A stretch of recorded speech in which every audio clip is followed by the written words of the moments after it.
I'm just shocked at how many lies were told. Essentially, I walked you through the New York Times metadata and showed you that this woman had posted on X and essentially just like blared it out to the world. Players in one of the ugliest Hollywood disputes in recent memory faced off in a New York City courtroom. Blake Lively is spiraling as the court starts to unveil the truth, using Candace Owens' metadata to completely tear apart her claims. Yesterday on Friday, Brian Friedman, Justin Baldoni's lawyer, amended their lawsuit against Blake Lively, and they included the New York Times data. Just yesterday, the courtroom was rocked as new evidence began to dismantle everything Blake... I want a judge to see our side of things. Girl, goodbye. Like, just goodbye. It's like the fakest thing ever. She's now fake Lively, crying Reynolds. ...had tried to defend. Did she honestly believe she could make baseless accusations against Justin Baldoni? And we're therefore amending this because we think that it shows that she was plotting before. And just walk away without consequences? Reynolds? What Blake didn't realize was that her meticulously crafted story was riddled with flaws, all of which were quickly uncovered through digital evidence. And the media. They devoured it, like a pack of hungry pups. On December the 2nd, 2020, the New York Times dropped a detailed report, a story clearly planted to push Lively's narrative. The timing? Far from accidental. The media frenzy synced so perfectly with Lively's complaint, it felt... Brian Friedman says, due to public interest in this case, we have now stumbled upon this, and we're therefore amending this because we think that it shows that she was plotting before. Almost insulting how obvious it was. She wanted to paint herself as the victim before anyone could fact-check the claims. But here's the twist. Candace Owens stepped in and completely flipped the script. Owens didn't just throw shade, she completely demolished. Anyways, just wanted to say that we should be celebrating this as a major win because we were the ones who dug all of this up like psychos because we have been obsessed with this case. Lively's credibility. The metadata analysis from the New York Times' own website revealed how Lively's team was already. What's also really amazing about it is he even says we now have a concrete timeline, which we believe implicates Blake Lively. Working with the press before the complaint even hit the legal system. She wasn't a helpless victim. She was the mastermind pulling all the strings. The moment this hit, Lively should have packed up and disappeared. But instead, she doubled down with even more desperate attempts to control the narrative. This woman went into full PR overdrive. On Monday, they're going to court because two things. Blake is trying to gag them. I don't think that's going to go through. How can you try to say you're playing this in the press when the entire reason we got here was because you tried to play this in the press? Like, you went to the New York Times to try to take him down and to set a public narrative. Pushing her victim narrative through Hollywood's elite. Suddenly, celebrities were crawling out of the woodwork to defend her, and organizations were issuing statements. It was nothing more than a staged, tear-filled spectacle. But here's where it gets even more absurd. Lively, who was the first to run to the press, had the nerve to demand a gag order against Baldoni's attorney. I mean, come on. I was the psycho who put together the timeline. So I think they've been watching the show. Brian Friedman. Let's recap. She ignited the media storm, and then cried for privacy when it began to backfire. The judge saw right through this nonsense and tossed it. When the entire reason we got here was because you tried to play this in the press. Like, you went to the New York Times to try to take him down and to set a public narrative. And now that it's backfiring, you want out. No gag order, no silencing Baldoni's side, no easy way out. Owens laid out undeniable hard evidence, showing that Lively's team had everything prepped for her complaint days before. It was even filed. So, while Lively played the part of the shocked and devastated victim, she's basically saying that she does not want to sit down for a deposition with Brian Friedman. Like, I know that this girl grew up rich and privileged, but how rich we talking? You know what I'm saying? Because does she think she's like a princess that she can just be like, I don't like your lawyer? Secretly orchestrating every move behind the scenes. The moment this went public, her entire narrative crumbled like a bad Netflix reboot. Baldoni's team didn't hesitate to update their lawsuit, incorporating Owens's findings. Imagine being so awful at pretending to be a victim that even a talk show host can fact-check you into a lawsuit update. Brian Friedman took Owens's work and directly integrated it into the case, proving to the court that Lively's entire story was a carefully... How rich we talking? You know what I'm saying? Because does she think she's like a princess? That she can just be like, I don't like your lawyer, and I don't want to sit down with him and answer questions and tell the truth. So she's trying to get out of having to sit down and be deposed by Brian Friedman. Like, sweetheart, that's not your option. Crafted fabrication, not some genuine plea for justice. Blake thought she could silence Baldoni's team with a gag order and return to playing the tragic heroine. But the judge quickly shut that down. She was the one who ran to the press first, tried to ruin a man's career with pre-planned media hits, and now, when her lies were falling apart, she wanted everyone else to be silenced. Yeah, that wasn't happening. The court flat out rejected her request, making it clear she couldn't dish out the drama and then hide behind legal restrictions when it backfired. If that wasn't bad enough, her worst fear came true. The new evidence was being taken seriously. Blake thought she could spin a gag order on Baldoni's team and go back to playing the tragic heroine, but the judge quickly shot that down. She was the one who ran to the press first, tried to ruin someone's career with pre-planned media hits. And now, when her lies started unraveling, she wanted the world to stay silent? Not happening. The court rejected her request, making it clear that she couldn't dish out the drama and then try to hide behind legal restrictions when it backfired. And just when things couldn't get worse, her biggest fear came true. The new evidence was being taken seriously. Thanks to Candace Owens' dismantling of her fake victim story, the court had to reassess everything. The metadata exposed how Lively's complaint was strategically timed and coordinated with media outlets, showing that her entire narrative was set up before the lawsuit was even filed. Once that evidence hit, her entire legal strategy collapsed. What was supposed to be an easy win against Baldoni now looked like a premeditated attack. And when it came time for her to be deposed by Brian Friedman, she had no choice but to face him. He was the lawyer picked, and Blake didn't like it because he was playing her game better than she was. The big moment is approaching, and this case is heading to trial. That means Blake Lively will have to answer for everything under oath. No more manipulating headlines, no more hand-picking easy interviews, and definitely no more hiding behind Ryan Reynolds' sarcastic tweets. She'll be in court, and it'll be her turn to explain why every shred of evidence makes her look like a manipulative, power-hungry liar.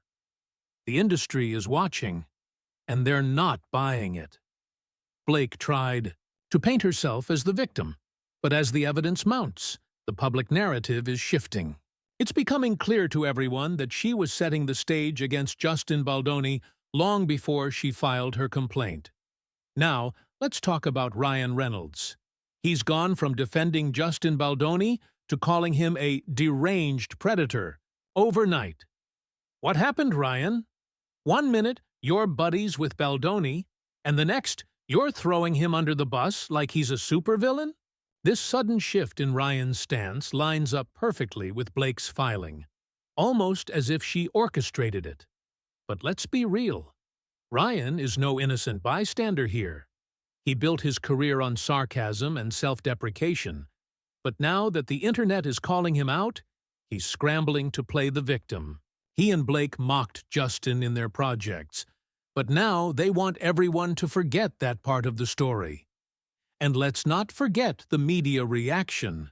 TMZ even had to give credit where it was due, acknowledging that Owens' work was instrumental in exposing the truth.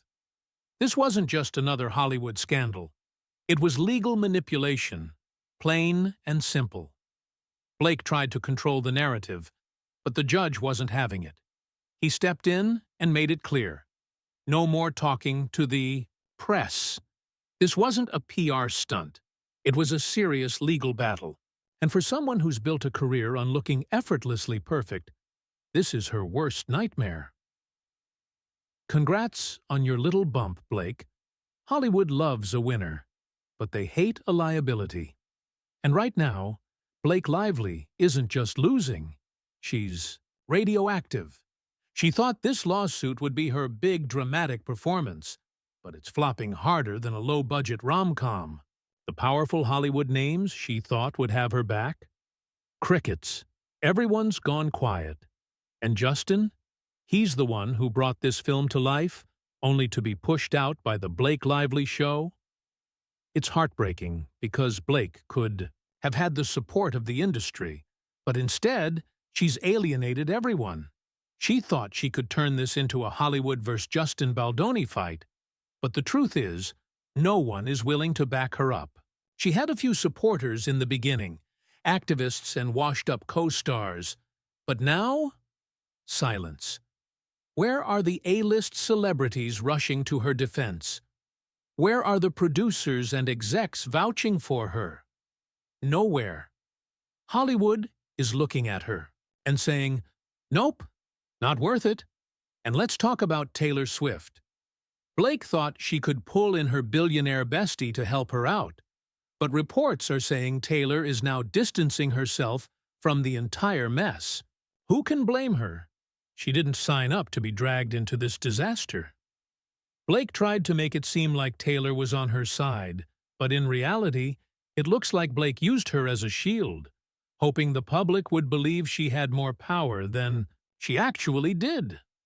Now, with all the evidence against Blake stacking up, her desperate moves to control the narrative are falling apart. It's only a matter of time before everything she's built comes crumbling down, and she'll have to face the music in court. Blake Lively's attempt to weaponize her lawsuit as part of a larger movement backfired in a spectacular fashion. Hollywood 101. When you can't win your case, try making it about something bigger. That's exactly what Blake attempted by linking her situation to a Protect Powerful Women movement, hoping to gain sympathy by using Taylor Swift's name. Instead of rallying support, Blake ended up alienating one of the most influential figures in the industry, Taylor Swift herself. Taylor felt used and caught in the middle of Blake's personal conflict with Justin Baldoni. While Blake was busy trying to manipulate the media, Baldoni dropped a bombshell, a 168-page document full of irrefutable evidence. This wasn't just rumors, it was documented proof. Texts and emails revealing Blake's timeline was fabricated, and she was already planning her attack long before filing the lawsuit. This case isn't just about one actress trying to destroy a co-star. It's a pivotal moment that could change everything in Hollywood. If Blake is found guilty of using media manipulation as a legal tactic, it could set a dangerous precedent for all celebrities. A victory for Baldoni could mean that PR-driven scandals won't be enough to sway legal battles anymore. Celebrities who think they can throw around baseless accusations with zero evidence might finally have to face the consequences of their actions. Blake's reputation is crumbling in real time. She went from America's sweetheart to the villain of the internet almost overnight. Her Instagram comments are full of people mocking her, and her celebrity friends who once supported her have gone silent. The same stars who rushed to her defense at the beginning are now pretending they never knew her. That's because no one wants to be associated with a Hollywood scandal of this magnitude. And it's not just her social standing that's tanking. Her career is slipping through her fingers. Studios despise controversy, and they especially hate actresses who lie in court. Blake was supposed to have a big Netflix deal lined up for 2025, but now that's gone quiet. A major fashion collaboration that was rumored is also on hold, as the brand looks for someone with a positive public image. Even Blake's long-standing luxury brand partnerships are now reviewing their contracts. They're waiting to see if she survives this legal disaster or if they'll need to drop her like a bad trend. Blake has taken control of the film's production in a way that's never been seen before. An executive producer is supposed to support the process, not take over and manipulate it behind the scenes. Hollywood is in a panic, because if this case ends badly for Blake, it could change the way celebrities wield their power through media. Studios and directors don't want actors who bring legal baggage to their projects. The entire industry could be forced to rethink how they handle public relations and media manipulation. This case has turned into something bigger than Blake versus Baldoni. It's about the old guard of Hollywood versus the outsiders. Blake comes from the elite circle, surrounded by wealth, power, and a carefully crafted narrative. She tried to manipulate the press, the courts, and the industry to take Baldoni down, but Taylor Swift, someone who isn't part of that Hollywood elite, started asking questions. She exposed Blake's use of her name, and now it's clear. Blake thought she could control everything. But Baldoni, an outsider without the same connections, is winning, proving that the truth matters more than media manipulation.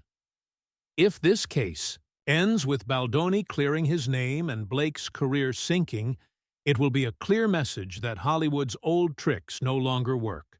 The real power lies in the truth, and Blake just learned that the hard way. But let's not forget the financial aspect.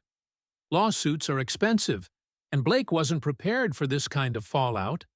The legal fees, PR teams, and damage control consultants are draining her resources.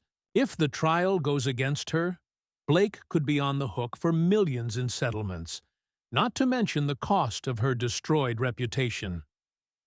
The public opinion shift has been swift and unforgiving. Once, Blake was seen as the victim. Now, she's the one being called out as a manipulator. Her and Ryan Reynolds' attempt to portray themselves as crusaders fell apart when Owens' receipts exposed the truth. Now, they're seen as the masterminds of a PR disaster. And Blake's attempt to play the sad, misunderstood actress card isn't working anymore. So, what's next for Blake? Even if she escapes major legal consequences, her career is forever tarnished. She will always be remembered as the woman who tried and failed to manipulate the public. Hollywood forgives a lot, but it doesn't forgive someone who gets caught in a lie this big. If you've enjoyed watching Blake Lively's courtroom drama unfold, make sure to like, subscribe, and hit that notification bell. Because trust me, this saga is far from over.